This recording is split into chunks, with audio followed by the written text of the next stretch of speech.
right, so good afternoon and welcome back to DSP. And so we will continue from last week. So remember the last Thursday we had a discussion session, right? And we were looking at DTFT, discrete-time Fourier transform. And so in that discussion session for homework number 1, you got a chance to deal with both the forward and the forward transform and the inverse transform. Forward transform from time to frequency, inverse is from frequency back to time. Okay, so this is a version, 一种版本, a Fourier transform that was defined on discrete time sequences. So today we are going to continue, and just to in case you have already learned DTFT before, most likely from signals and systems, this will be a review. But for those of you that are, some of you this might be new, but selected properties. So here I say selected property, 用选择性的啊. So we are not going to my intention, 我的目标啊. My intention is not to cover everything there in DTFT, but instead I choose to focus on just a few properties that I found most useful for the rest of the semester. So there will be a discussion on selected properties of the transform, but with that, let me first let's just look at the definition again. So for any time domain signal x of n, being a sequence of number, n, let me emphasize one more time, n is an integer. Okay? N is a time index, and by default is an integer. So xn, we multiply it with e to the minus j omega n. Here the variable small omega is the frequency, which I recommend is, we use it around the unit circle. So let's say from 0 to 2 pi, or if you will, from minus pi to pi, because it's gonna, later you will learn that it is periodic, okay? So doesn't matter, omega is any interval, any closed interval 2 pi, from minus pi to pi, or from 0 to 2 pi. So omega is the frequency. So last time I spent a few moments to share with you that there is a conversion between small omega and big omega. And you need to know that small omega has it doesn't have a unit. Or if you really want, then the unit, I would say the unit of small omega is radian per sample, which means how much of a phase change is introduced by going forward in time from going from n to n plus 1. If you move in a time domain by one sample, how much phase change is there? That's the meaning of small omega. Okay? But whereas big omega really has a unit of radian per sample, per second, radian per second. So which equals to 2 pi times hertz. 2 pi times frequency in hertz is the big omega. Okay, so just to summarize, so here's my recommendation. Just please learn to, you'll get used to this. Okay, whenever we sample a signal, so it becomes a sequence. Now time index becomes 1, 2, 3, 4, 5. Right. So now the relation between small omega and big omega really is a factor of t. So they are, of course, proportional, right? So last time we spent a few moments to talk about this particular example where we define the sampling rate. If the sampling rate is given to you, it's 48 kilohertz, then when we look at this frequency small omega, if it's pi divided by 6 or 30 degrees, 30度, pi divided by 6, pi over 6, and you will just learn quickly that it should correspond to 4 kilohertz. 4 kilohertz. And the way I remember it, do you remember how I remember it? So I said that almost I just automatically, just whenever I see small omega, I think of pi as the Nyquist rate, because pi is 1/2 of 2 pi, and 2 pi corresponds to the sampling rate. Right? So pi corresponds to Nyquist rate, which is half of that, equals to 24. Therefore, you can calculate quickly any given frequency, small omega, we can calculate quickly how that corresponds to a frequency back in hertz in the time in continuous time. Okay? So there's a simple relation over there you should be aware of. 你需要知道 you should be aware of. Any questions so far? That's from last time. And the inverse transform is something that we introduced right away last time. Okay, when we have the Fourier transform, we have the inverse transform. You can easily check that indeed, if we are given the definition of big X, a spectrum. So what we do here, in this definition, we take the spectrum and multiply it by e to the j omega n, because the spectrum tells us how much of the signal is there at this particular frequency, right? And one particular frequency, so this is a complex valued coefficient, and then we multiply it with ej omega n, which can be regarded as a small wave, and then we accumulate all the frequency over small omega, and there should be a normalization factor. You don't want to forget that. And you can easily check mathematically that indeed, when we just do this calculation, it gives us back, this is what we get. We get back the signal in time, okay, by starting with the spectrum. So this is an inverse transform, which goes from frequency domain to time domain. Okay, inverse transform, and we have checked that. So today, in the next few slides, I would like to talk about my selected properties. And you can find these properties on the textbook for sure. In the textbook, you just check these two sections, okay? Check those sections and you'll find a more complete coverage of all the properties that are known for discrete time Fourier transform. But first one, I'd like to mention that our spectrum, when we talk about DTFT, the spectrum is going to be periodic. Periodicity, 周期性, it's going to be periodic. And so that's an easy property. And you can just, by looking at the definition, you should notice that. So I want to just summarize that the first property you should be aware of is periodicity. The 2 pi, any spectrum for DTFT. This will not be true for general Fourier transform, not true. But for discrete time Fourier transform, when we use small omega to denote the frequency, this spectrum is periodic. Every 2 pi, the spectrum repeats itself. Okay, some of you also pointed out last Thursday when we met for discussion. Yeah, of course, they are periodic. So that being said, I often told my graduate student, okay, when you plot DTFT, there's no need to repeat, okay?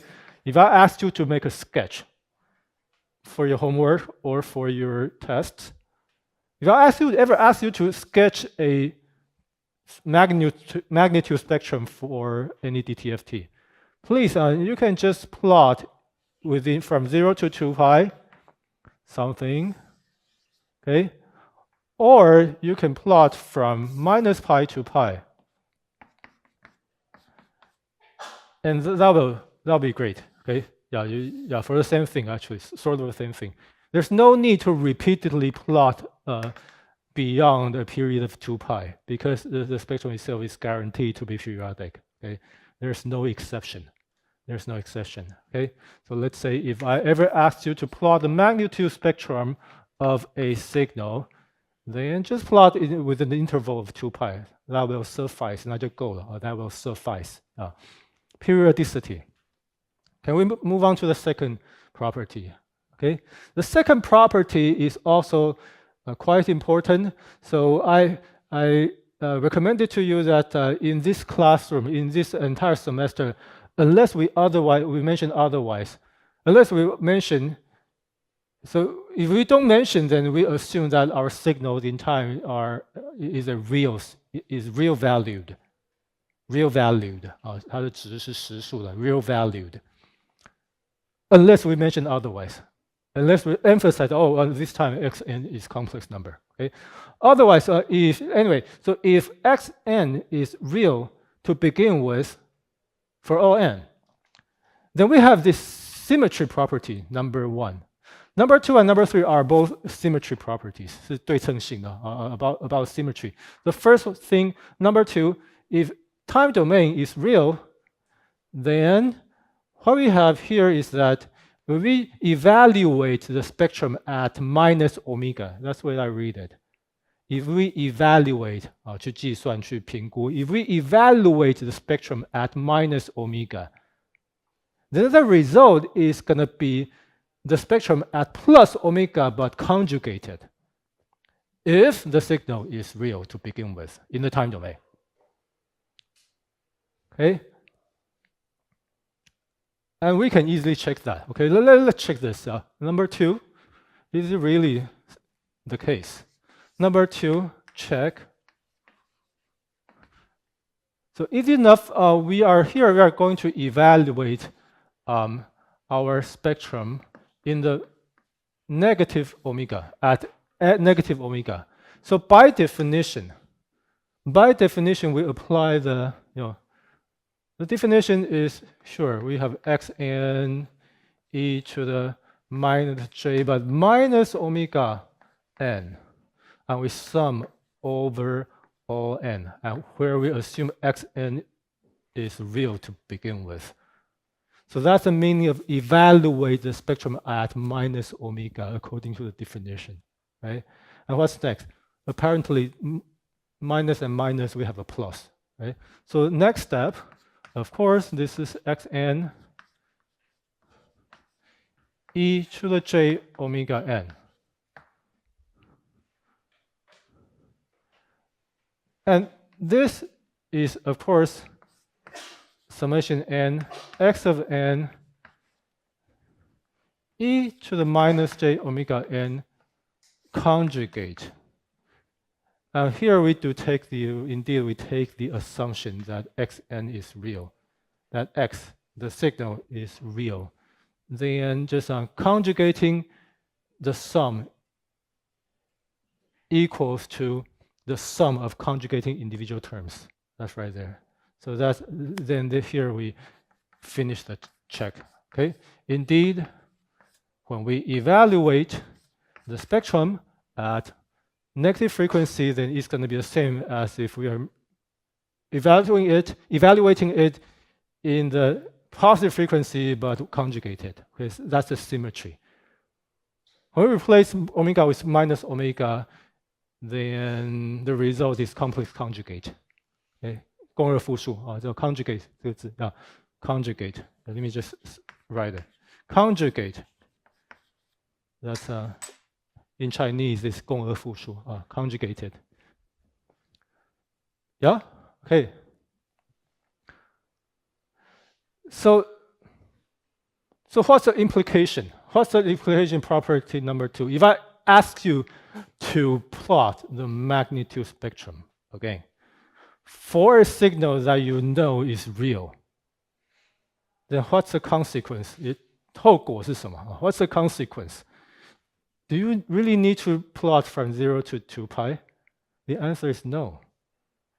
Or this should be clearer. Do we need to plot from minus pi to pi? The answer is no. Why? Because of the left and right, the magnitude spectrum will always be evenly symmetric.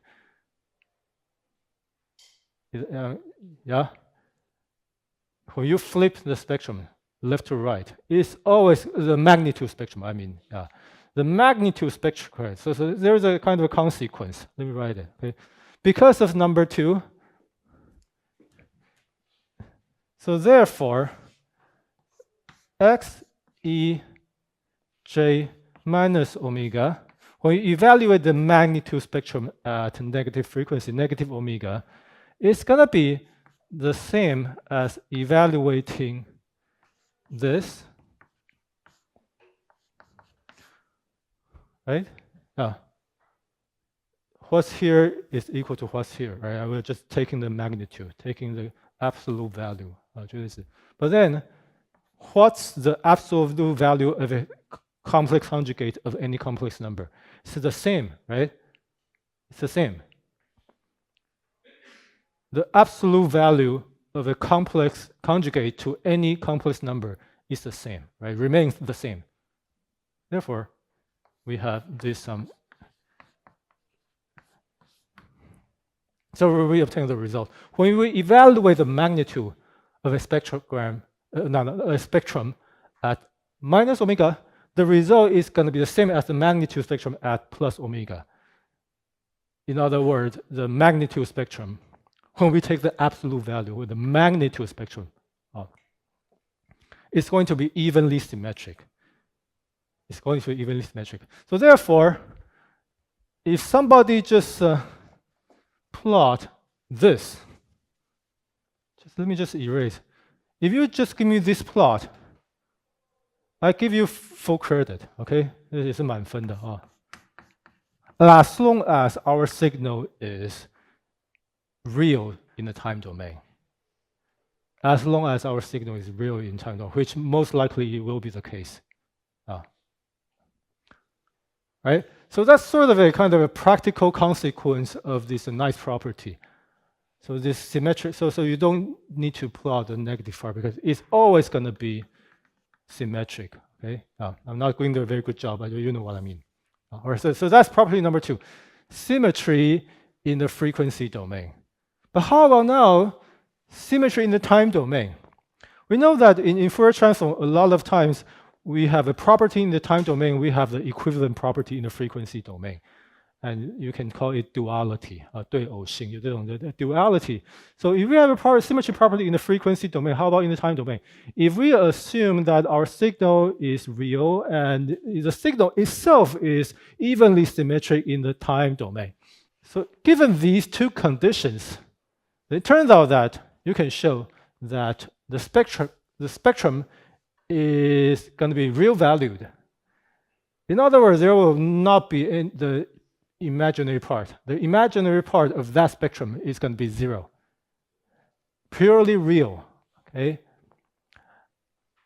So I leave the proof as an exercise. Okay. So, but keep in mind that whenever we have a symmetry property in the frequency domain, you have the corresponding property in the time domains. This is one example of duality, the duality of Fourier transform. This property will be useful later on when we design filters. I can promise you, yeah, we will use it. We will use it. Yeah, kind of a nice property. And can I move on to the next property? Okay, this is the shift theorem. Okay, the shift theorem, where we have this notation. Let me introduce this slowly. Okay, so here we assume that there's a signal x for sure, but n. But we define another signal y. If we define another signal y which equals to x evaluated at n minus a fixed number m. Okay, so let me be clear that here m is a fixed number, n is an index. N is index 1, 2, 3, 4, 5. Okay, and m is a fixed number, a fixed integer. Could be positive, could be negative. But m is a fixed integer, right? So by this definition, hopefully we can imagine that what's the relation between y and x? Y is just x delayed by m samples. Can we agree on that? Y is just m delayed, 延后的, delayed by m samples. M could be 3, m could be 100, m is a fixed integer. Okay, so if y is simply x but delayed by a few samples, by m samples to be exact, then we have this relation. Then we have the relation that the spectrum of y is going to be x, but multiplied with this extra term right there, multiplied by a fixed complex number. Okay? Multiplied by that.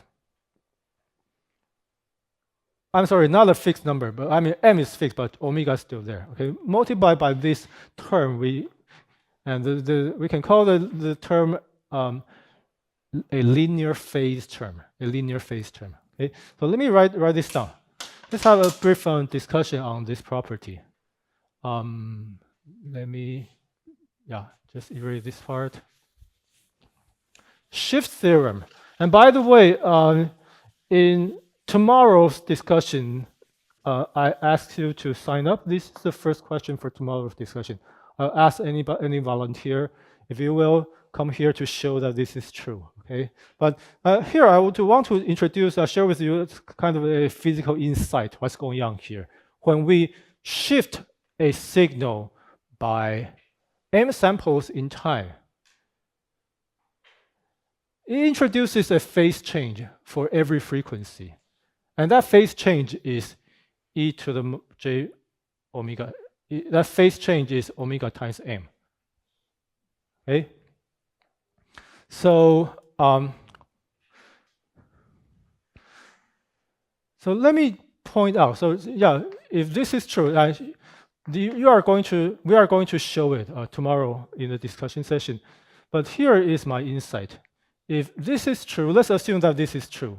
Okay, let's just for the moment agree that this is true. And what does it tell us? Here's my insight. We can take the phase of the spectrum. We can take the phase of the spectrum. We take the phase of the spectrum. And we know that when we multiply two complex numbers, what happens in the phase? When we multiply two complex numbers, the phase adds, right? The phase is summed. The magnitude will also multiply, but the phase is summed. The phase add on top, right? So we get this result. We get, this is complex number, it looks like that, and plus the phase of the original, the spectrum of X, big X, okay? So far, so good, okay? The phase will have this summation relation. But there is an interesting property called group delay. Group delay.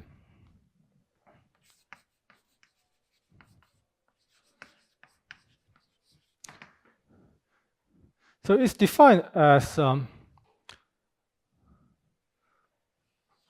partial. When we take the partial derivative of a phase spectrum with respect to frequency, this quantity, and there's a minus sign, is called group delay.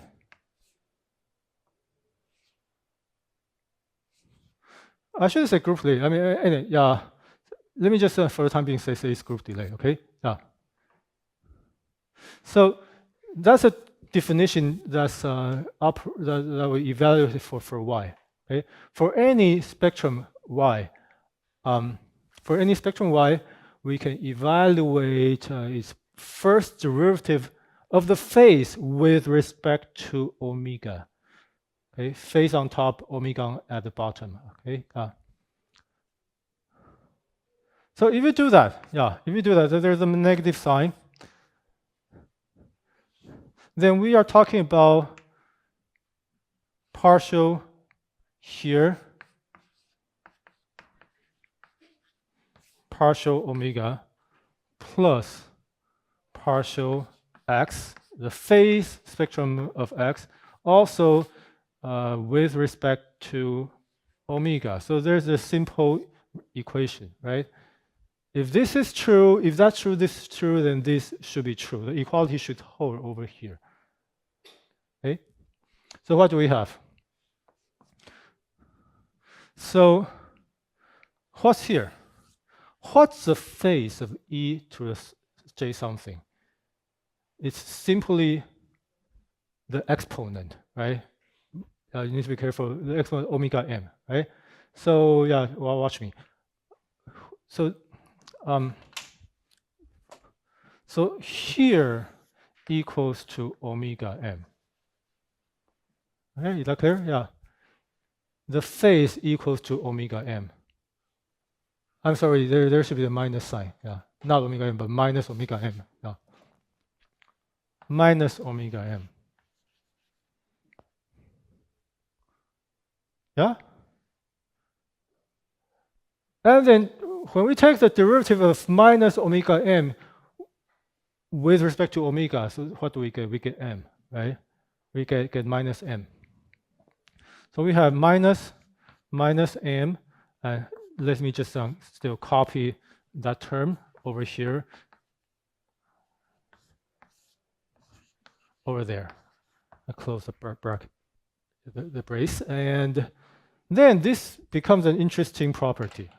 Okay, so now here, minus we have m, and plus what? Plus something.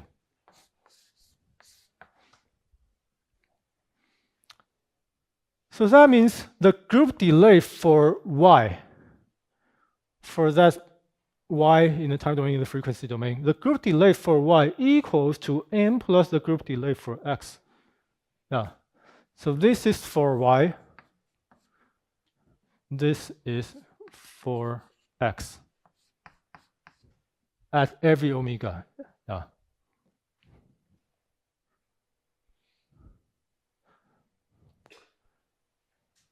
So that makes a lot of sense. Why? Because if you group delay of a signal means that how long you need to wait for the sort of the center of a signal to come. Okay.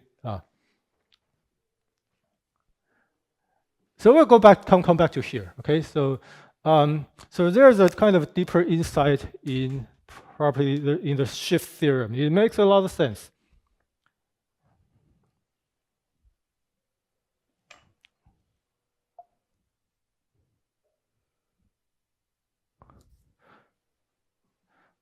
When we delay our signal in time by m samples, then in the spectrum, what we will get this result. In the spectrum, we found that at every frequency, the group delay is going to increase by m. Why? Because we delay the signal in time by m samples. Okay? So that means every frequency component is going to come m samples later. That's the meaning of group delay as a function of frequency. Yeah. So there's no contradiction. Okay, so 并没有矛盾. So everything put together, they all make sense, right?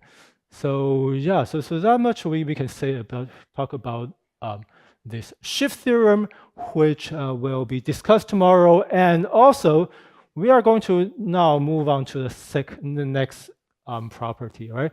Next property is the convolution theorem. Okay, the convolution theorem. For anybody who needs to take a picture, maybe now it's time before I erase it.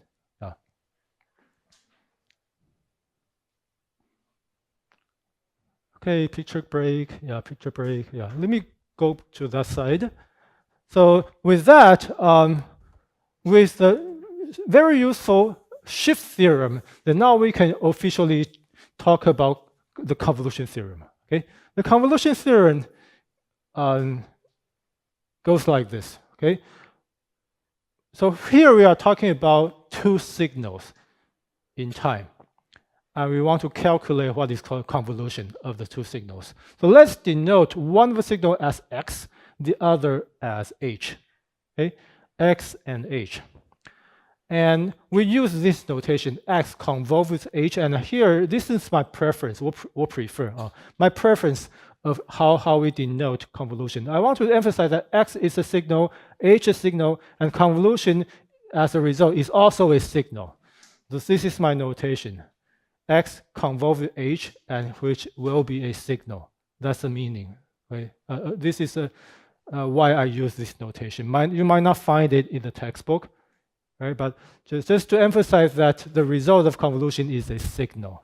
Okay, is a signal. We're taking two signals, and so the definition is a summation over k, and is a sum of products, a sum of product, and for every n, we would flip one of the signals. So note that here h goes backward. If we, as far as the summation is concerned, inside this summation, x k goes forward, but h, there is a minus k, h goes backward, okay? So we flip h and shift by n, and then evaluate, we sum all the products. We sum up all the products over there. That's the definition of convolution. That's the definition of convolution. So here, as I just to sort of go through, y, this definition is called the convolution of x, signal x, and signal h. And next, I'd like to point out that please note that convolution is commutative, 具有可交换性 commutative. Doesn't matter. X convolved with h equals to h convolved with x. You can check that. Convolution is like addition, like multiplication. 就像加法跟乘法 Convolution is also commutative. 是具有交换性的 commutable. So it doesn't matter x convolved with h or h convolved with x. The two of them are equal for any arbitrary sequences x and h. All right, so now the convolution theorem goes further. What happened? The issue here is what will happen in the frequency domain. What will happen in the frequency domain? When we convolve, we take the convolution of signals in time. What happens in the frequency domain is multiplication, even simpler. So we convolve in time.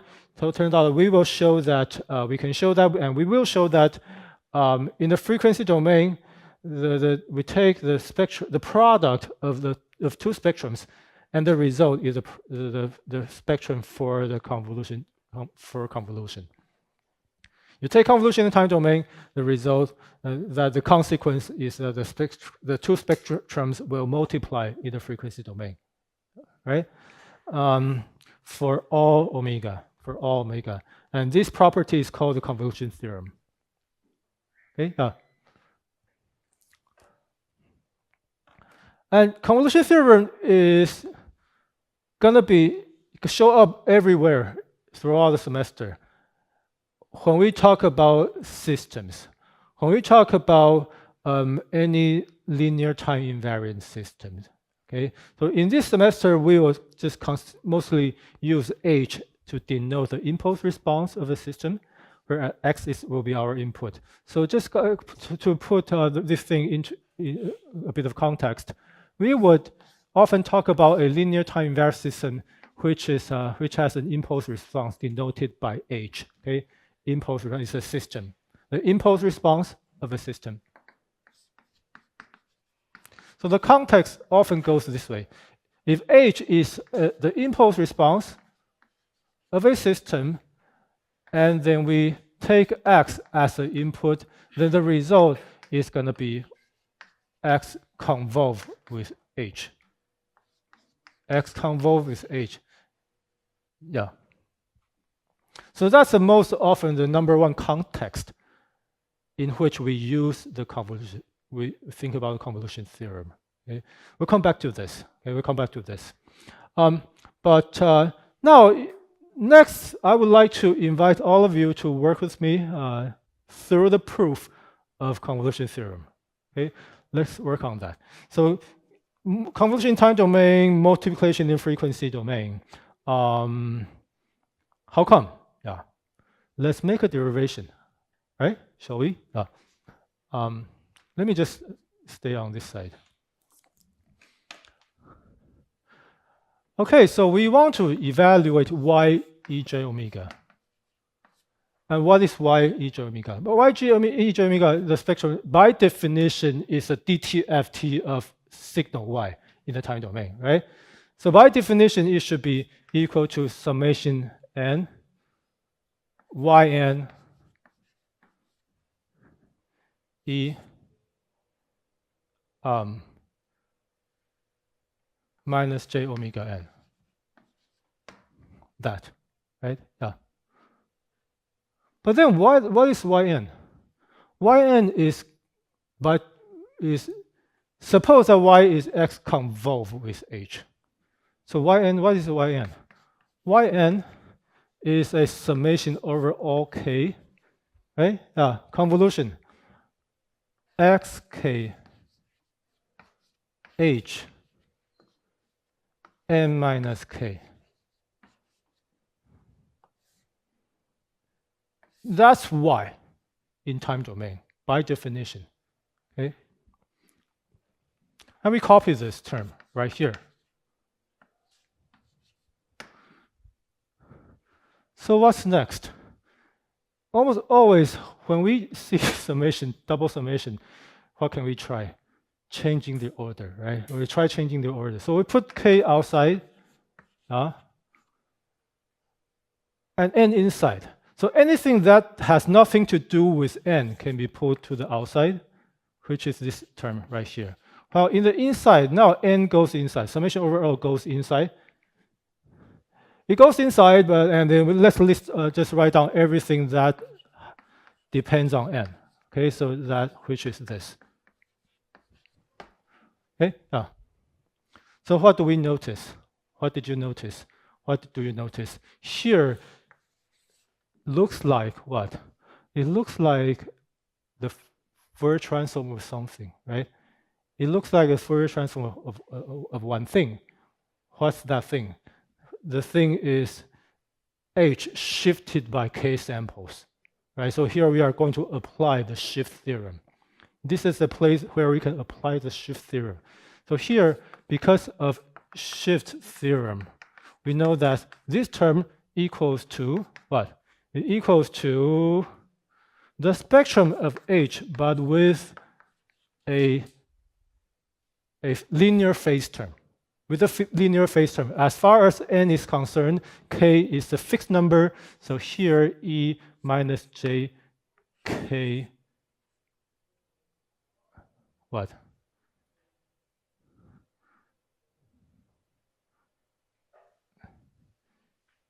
jk omega.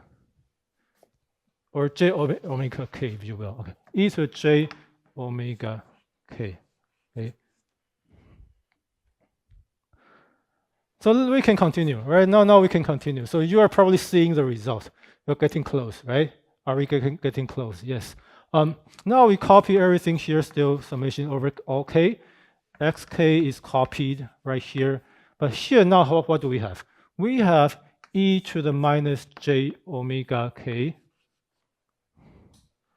And then we have one thing right here which does not depend on k, right? That thing over there does not depend on k, and that's almost the end of derivation. Okay, I say this is gonna come to an end because why? Because what do we have here? What's here?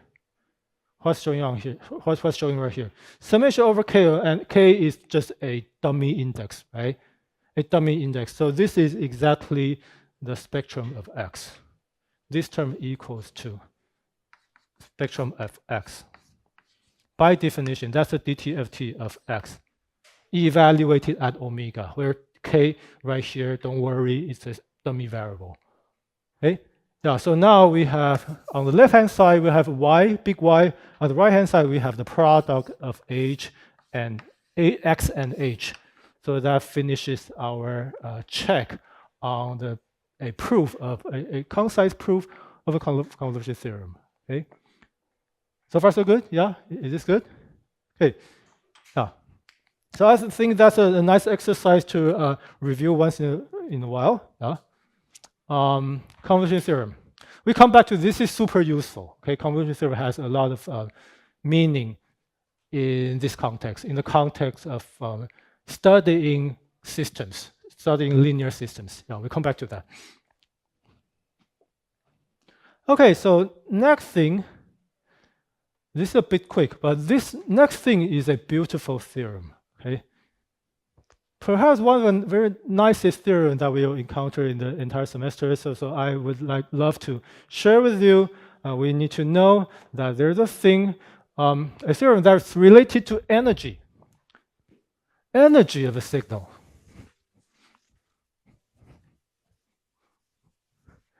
The energy of a signal.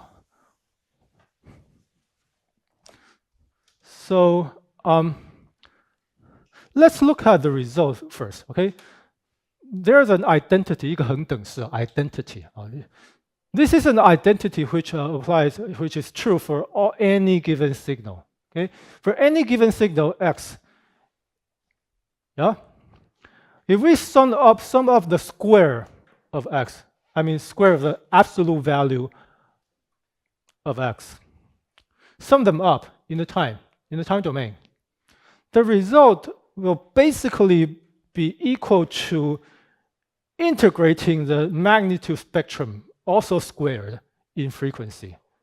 This is an identity. 是一个恒等式. This is an identity which will hold for any given signal. Okay. The only there is a scaling factor that cannot be abandoned. There's indeed a factor 1/2 pi, but essentially, 本质上, this tells us energy can be calculated in the time domain or in the frequency domain, and that's very nice. Okay, and the total energy of a signal. Okay, so I say energy. I mean, if we agree that this summation can be called energy. If we call this energy, and that also makes sense. The reason we call this energy, so let me make a remark right here. We sum over all n, and when we sum over x square in time, so that's is like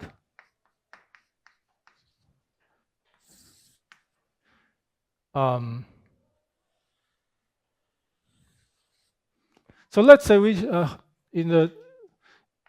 have a x c of t in continuous time to begin with, right?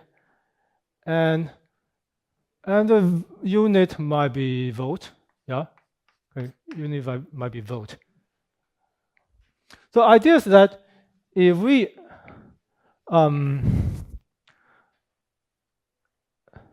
let's say we just simply think of this as if it will go through a load of resistor which has a resistance R, right? So if this is a voltage across a resistance, then what's the total energy dissipation? 什么 R 分之 V 平方 yeah, V square, thank you. So V square divided by R, what is that? What's the unit of this? What's the unit of this? V squared divided by R. A power, right? It's a power. So we just take the integral of that from 0 to, let's say, to forever, yeah. dt. So that's the entire power assumption, power dissipation by the resistor R, right? So there's a kind of a connotation that when we take the square of a signal, that's directly related to power, to the power that the signal is providing, right? And when we sum up power in time, or when we take an integral of power in time, which in discrete time is going to be equivalent to summing up the square. So that's why we kind of loosely just borrow the term energy. Okay, we loosely when this is 把那个名词借过来啊 so we'll borrow this terminology energy to refer to the sum of square. Okay, sum of square. But in practice, you can imagine such kind of things. Okay, sum of square in time equals to sort of the integral of square in the frequency, and there is a factor of 1/2 pi. Okay, so energy. So the kind of message right here is an implication. Energy can be calculated in the time domain or in the frequency domain. The result is going to be the same. Okay, only difference is a factor of 2 pi, not super important. Okay, which is not that important. But any comment? If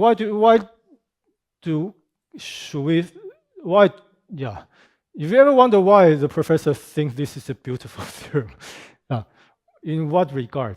在哪方面? In what regard is this beautiful? Beautiful, yeah? 增加是不是? 能量守恒, conservation of energy. That's a nice way to say it. Or any other? Why do you think might we think that this is beautiful? 没有标准答案啊，就是 yeah. Any other suggestion? Any other comment? Why do we think this could be beautiful? Anything that fits in one line is beautiful, right? Yeah. Yeah. Yeah. Oh, using the. Oh, that's interesting too. Yeah, that's an interesting observation. So there might be a concern. You might be right. There might be a concern if this thing doesn't converge, then 就拉倒. then there's no such. So we need to add a constraint. If this converges, then it converges to this integral. So that's beautiful too. Any other insight that anybody would like to share? Why do you think? Why should we think? Why can we think that this is beautiful? So I think I would like to kind of refer to linear algebra. Okay? Let's refer to linear algebra. So in the language of linear algebra, we say Fourier transform, blah, blah, blah, 点点点. Fourier transform preserves the norm. 保持范数, preserve the norm. That's my point of view. Fourier transform preserves the norm.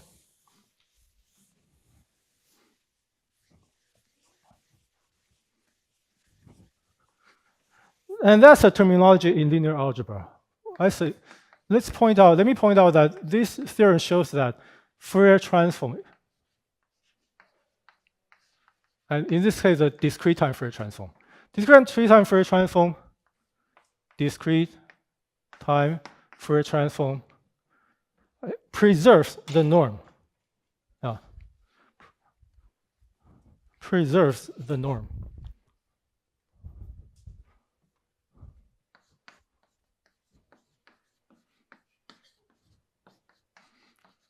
What is norm? What is a norm? Norm is about taking the inner product of a vector with itself, right? Does anybody remember? For those of you that have taken linear algebra, when we take the inner product of one vector with itself, that's defined as norm square. Okay? So just in case that you might be familiar, if V, let's say V is a vector which belongs to a vector space big V, and just we can endow the space with, we can define inner product, which is usually denoted as a left, right, angle, and V. Yeah. When we take the inner product of a vector in any given vector space, that is a definition of norm square. Okay, norm square. So I'm just sharing with you that this is a kind of norm square. This is like we are taking the inner product of our signal with itself in the vector space of all signals. In the vector space of all signals, for which this summation converges. Yeah. So this is just long story short. This is you can appreciate it as a kind of norm square. This is the result of taking the inner product of our signal with itself. Much like any finite length vector, right? What is the inner product of the vector itself? You sum up the square of all the components, right? So this is a kind of inner product of a signal with itself. Norm square on the left-hand side. And what's on the right-hand side? The right-hand side is just to take a similar operation, but in the frequency domain. Okay. So for any, let's say for any x and y. Yeah. For any two signal, we can define x, y, the inner product as, probably the correct definition is x and y conjugate n, right? Now for a complex valued signal. For real, you don't need to worry. But similarly, in the frequency domain, we can also make a similar definition. Okay? We can make a corresponding definition. We can also define in the frequency domain, when we have x and y, we can define inner product, inner frequency for spectrums. For any two given spectrums, we can define the inner product of two functions, two continuous frequency functions. Okay? You can define the inner product as integral minus pi to pi x y conjugate d omega. So inner product on the left-hand side, inner product on the right-hand side. Okay? And if you are talking about inner product of something with itself, that becomes a norm square. Norm square on the left-hand side, norm square on the right-hand side. And what's the relation right here? What's the relation? The relation right here when we look, take a look back at this, focus on this equation. Okay, so when we just take a look again at the equation, at this identity, it tells us that by going to the frequency domain, the norm square becomes is essentially preserved, 是保留的啊。The only difference is a factor of 2 pi. But otherwise, there's an identity. Okay? And I think this is beautiful. Fourier transform preserves the norm. And this property has a lot of implication. Okay? This probably has any questions so far about, yeah, this is a lot of extra materials that I'm sharing.